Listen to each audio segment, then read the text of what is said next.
And it should be taken up by the UN Security Council, and of course we are recommending that as well. Yes, sir. So I think my question is actually to Clifford Stone. You said that you had seen aliens on a craft that had crashed. I wondered if you could describe what they looked like. I could, but it would probably take a whole lot of time. The reason I state that, when I got out in 1989, we had cataloged 57 different species.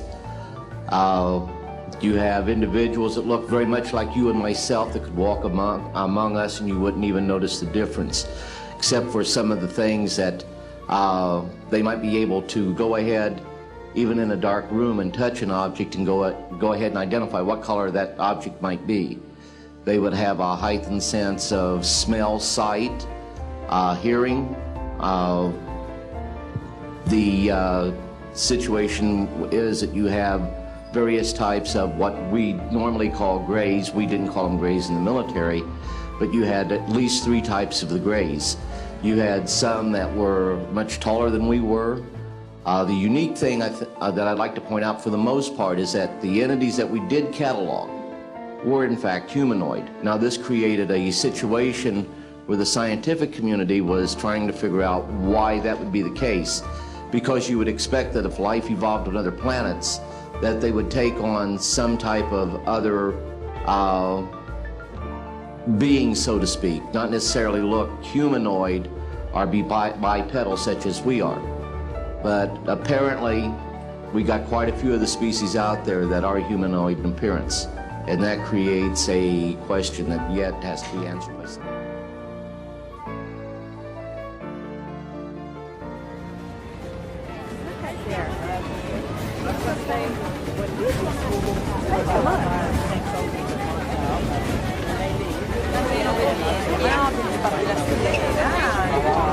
Objects are capable of both hovering and high velocity flight, usually completely silently. I believe, these gentlemen believe, that this planet is being visited by beings from another world.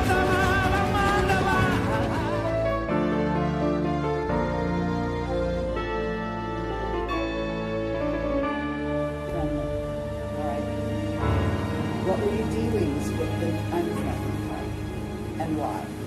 Yeah, I never had to deal with any of the unfriendlies. I was just warned that not all contact was friendly.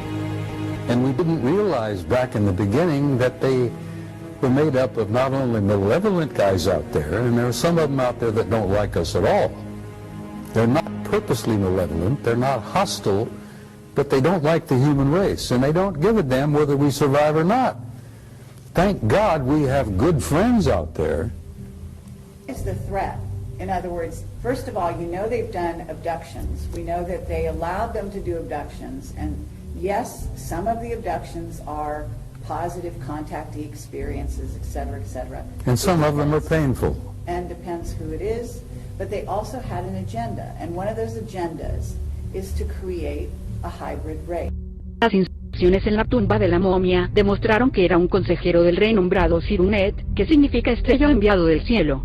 El cuerpo momificado fue enterrado con gran respeto y cuidados, acompañado por un número de extraños objetos que hasta el momento los encargados del Museo Arqueológico no han podido identificar. La verdad es que todos los especialistas que vieron la momia han manifestado que no es de origen terrenal, dijo la fuente. Hay una sensación que este es un extraterrestre, quien terminó de alguna manera aconsejando a un rey egipcio. They're harvesting us. We made an agreement with them, 1954. We would allow them to continue to harvest our genetics. And we traded that for technology. We also traded a lot of our gold for that technology. And we have a separate space program which makes NASA look like a joke. It's not necessarily a culture, but it is like a rogue group within that culture. My biggest fear is that these rogue groups are going ahead and coming to agreements with not only our nation, but other nations. Then that's a very dangerous situation because they're the wrong ones to be working with. that this is the end of the childhood of the human race. It is time for us to become mature adults in the cosmic civilizations out there. To do this, we must become a peaceful civilization, and we must look as we go into space with an intent of cooperating with other civilizations, not weaponizing that high frontier. Necesariamente sí. La pista tiene ahora una longitud de 7,5 kilómetros, 2 o 3 veces más larga que cuando yo estuve allí. Que yo sepa, están construyendo sistemas para evitar una invasión alienígena. No lo sé. Jim Goodall comenta que en cierta ocasión le hizo esta pregunta al mismísimo Ben Rich, un antiguo vicepresidente de la Lockheed Corporation ya fallecido. Y me dijo, Jim, en el desierto tenemos cosas que están 50 años por delante de lo que usted pueda comprender. Lo que haya visto en Star Trek, o en la Guerra de las Galaxias, o en cualquier película de ciencia ficción, nosotros ya lo tenemos y con creces. Le pregunté, ¿me puede dar más detalles? Y él contestó, no. Fortunately, I believe to a degree, yes it is, because the ones that really are not evil, the heads of the various cultures out there, to give us technology. They know that we are not spiritually heightened to the degree where we use it for the right reasons. When we go to space, defense is one thing. But if you build your forces to where they become offensive, then it's to impose your will over others. And the technology that they are giving us gives us the capability to go ahead and field in space a offensive posture. When I got out of Catalog 57, that doesn't mean that that's all that's out there. Edgar Mitchell believes that there may be literally hundreds of thousands of civilizations out there. Decades ago, visitors from other planets warned us about where we were headed and offered to help. But instead, we, or at least some of us, interpreted their visits as a threat and decided to shoot first and ask questions after. The inevitable result was that some of our planes were lost, but how many were due to retaliation and how many were as a result of our own stupidity is a moot point. They, the military, must have been and still are so paranoid that they feel it necessary to use the visitors' technology to fight them off, rather than welcome them as partners in development.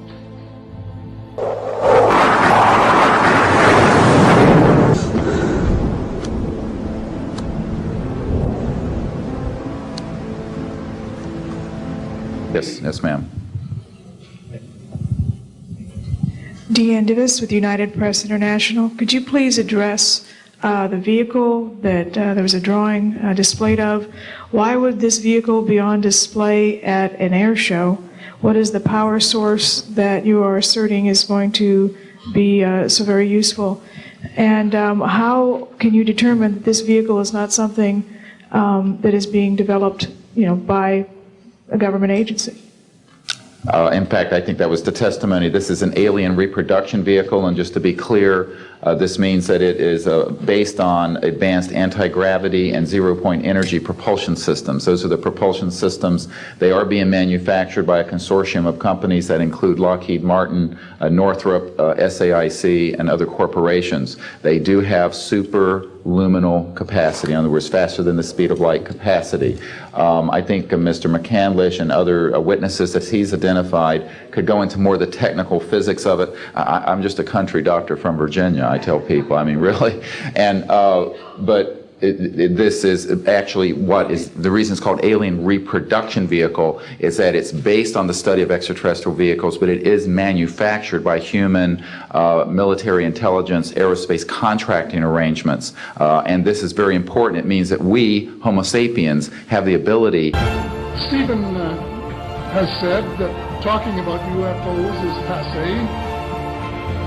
and that we should be talking or limiting our talk to exopolitics. And Clinton replied, Sarah, there's a government inside the government, and I don't control it.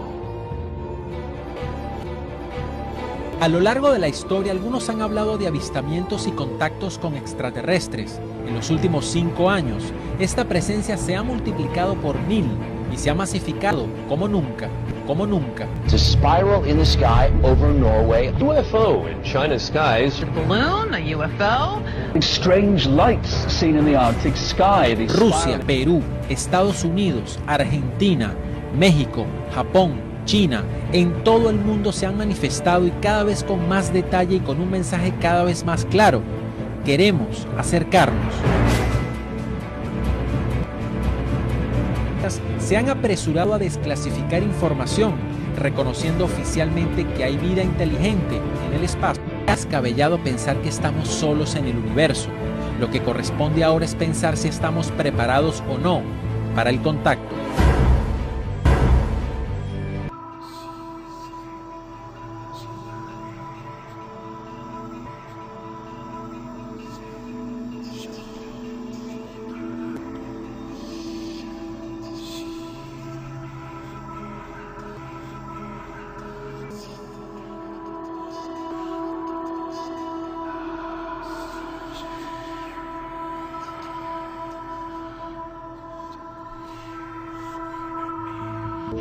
Però ricordo, ci sono only the official spokesman for the UFO is a demonologist, the biggest exorcist in the Vatican. No se puede más negar la existencia no solo de los extraterrestres, sino conectada la existencia de extraterrestres con la existencia de estos, de los discos voladores, de la existencia de personas que desde cerca o desde lejos. Gentes que existan en el universo deben ser considerados como nuestros hermanos de la creación. Su Santidad Benedicto XVI anunció el incremento al presupuesto de los astrónomos de la espécula, es decir, el observatorio, que ahora se dedica también a la búsqueda de vida fuera de la Tierra.